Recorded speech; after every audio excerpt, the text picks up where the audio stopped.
Hey guys, what is up? It is me, Pagey here once again with another video, and over the past couple of days we had the finale for Season 1 of Creature Commandos air on Max. I say Season 1 as we know that Season 2 is coming our way sometime in the future, as it was renewed, I think between episodes 5 and 6 from memory, somewhere in that region. In regard to when that releases, who knows, could be later this year, around the same time as Season 1 premiered. That will just be a wait and see.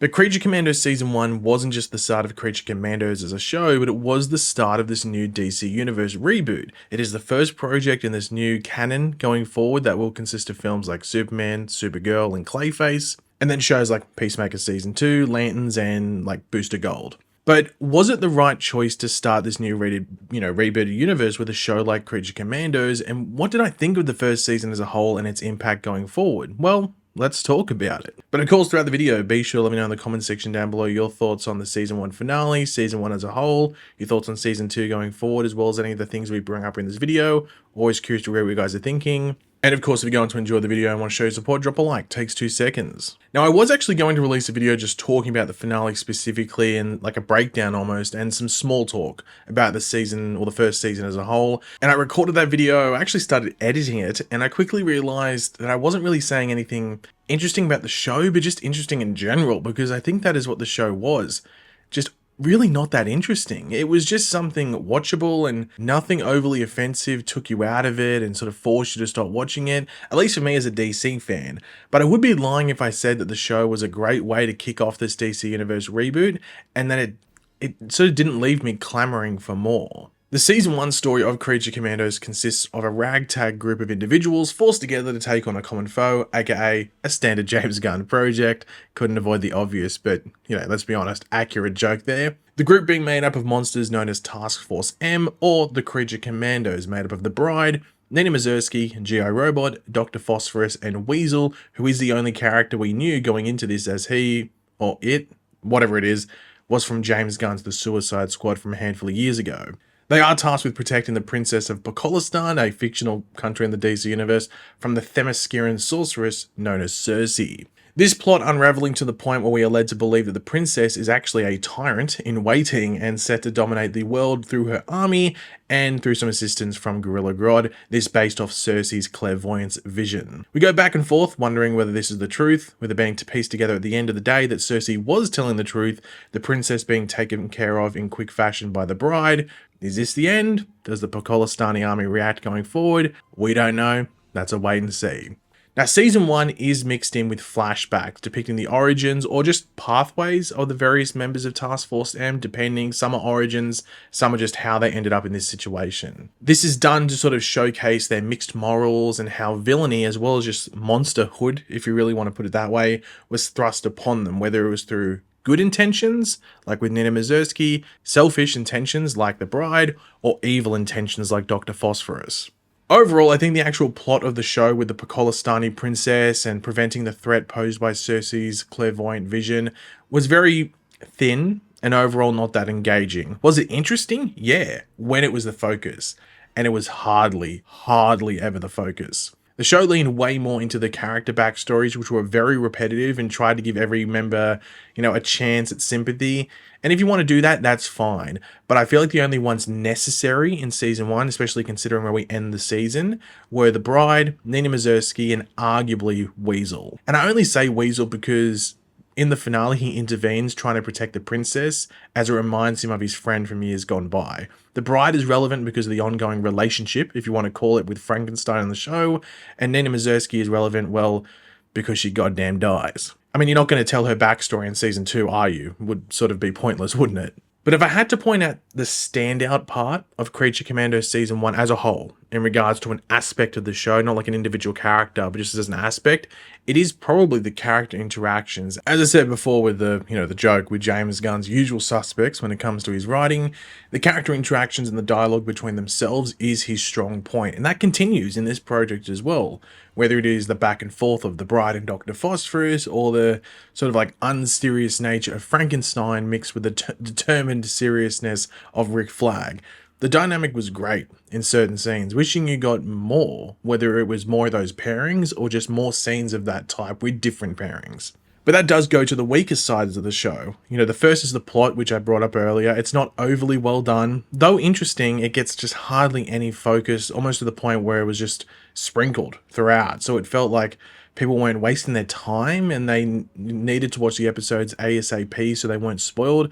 But I think the weakest, like definitively weakest part of the show is just the structuring of the episodes. This is just mainly due to the length of the episodes and the season.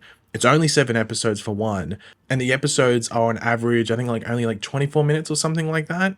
And Gunn is mixing in present day storytelling and flashbacks at roughly a 50-50 split. It just means you are bouncing around way too much for a short runtime, to the point where we're just not satisfied on either end. Knowing we have season 2 coming our way gives me a bit of confidence, or at least excitement. I hope we at least get more episodes in the season so I have more time to tell a proper present day storyline. And maybe on average, an extra 4 or 5 minutes per episode, because it just feels very undercooked, as Gordon Ramsay would say. Come here, you. It's raw. It's... In regards to characters, I think the two most fun characters to be around are probably the Bride and Frankenstein. I think the Bride in regards to just, I think, the voice acting and just the character as a whole, and just, I guess, even the look of the character as well. She just seems like a cool, interesting character. And Frankenstein is really down to David Harbour's voice acting. He was really good, even though he's not in the season a whole lot. I think he shines in the short amount of time he has compared to the other characters. I thought he was really, really good. But I think the weakest character on the show by far, the princess was pretty crap. I didn't really like the princess. But I think in regards to someone that's on Task Force M, Rick Flag, I thought he was really bad. I don't know if it comes down to Frank Grillo maybe not being a great voice actor. I think that might have played into it. But also he was sort of removed from it for a bit. And also he wasn't a proper creature commando. So I think he was probably clearly the weakest character on the show.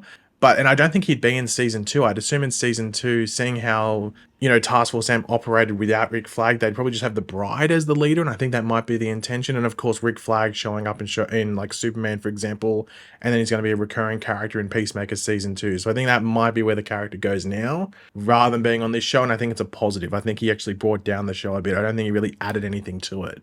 But leading out of season 1, we do have a new team for season 2. The Bride, Dr. Phosphorus, Weasel, and G.I. Robot remain from season 1, though G.I. Robot died in episode 3 or whatever it was, so he was gone for most of the season.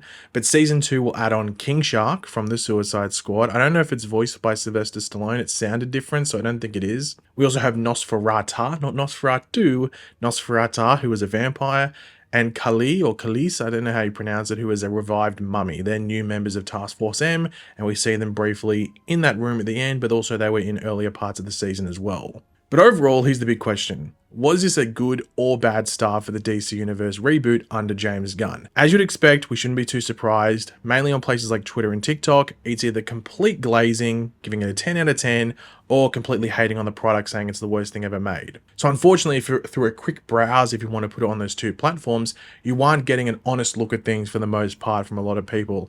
And though I have issues with the plot and various repetitiveness throughout the episodes, I think the show, or season as a whole might I say, is fine. It doesn't do anything extravagant or revolutionary or overly inventive, but at the same time, it doesn't do anything offensive or insulting or crippling, most importantly, to this upcoming new DC universe in its opening stages.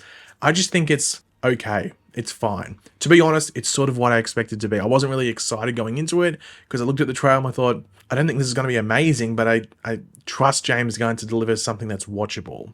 I really don't think this is going to impact the DC universe under anyone's honest eyes in an overly negative or overly positive light. It's like getting a little sample at Costco. Here's this little sample of the new brownies from the James Gunn Baking Company. They've been sitting out for a few hours under the sun and people sneezed on them and they were a bit undercooked, but it's edible and tastes somewhat fine. You're not going to vomit. You can get the better version down in aisle 52. They have a big yellow S on the package. They're coming in July, later this year.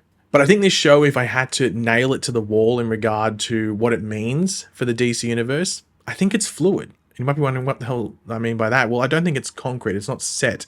I think it just matters to the individual viewer. If you loved it, you loved it. If you hated it, you hated it. If you were like me and just thought it was okay, somewhere down the middle, That's fine. That's what you think. In comparison to the importance of the DCU going forward compared to something like Superman, Creature Commandos is some random person who you bump into while getting on the train to go to school or to work in the morning, while Superman is your boss or your goddamn teacher. There is a vast difference in regards to the importance of the two. But I will be sure to watch season 2, as I feel they will have a larger pool to play in, as there will be some of those bigger fish in the pond at that stage, from like Superman, Peacemaker, maybe Supergirl by that point, who knows.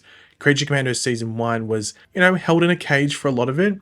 Season 2, I think, will be a bit more free range. But yeah, guys, thanks for watching. Hopefully you enjoyed the video. For you to be awesome, if you could drop a like on it, show support. Let me know in the comments section down below your various opinions on everything we went over in this video. What do you think of Season 1 of Creature Commandos? Are you going to watch Season 2? Looking forward to it. And do you think it was a success, a fail, or just somewhere in the middle for the DCU going forward? Let me know. And of course, if you are new to the channel, make sure to subscribe, and I will catch you guys later. Goodbye.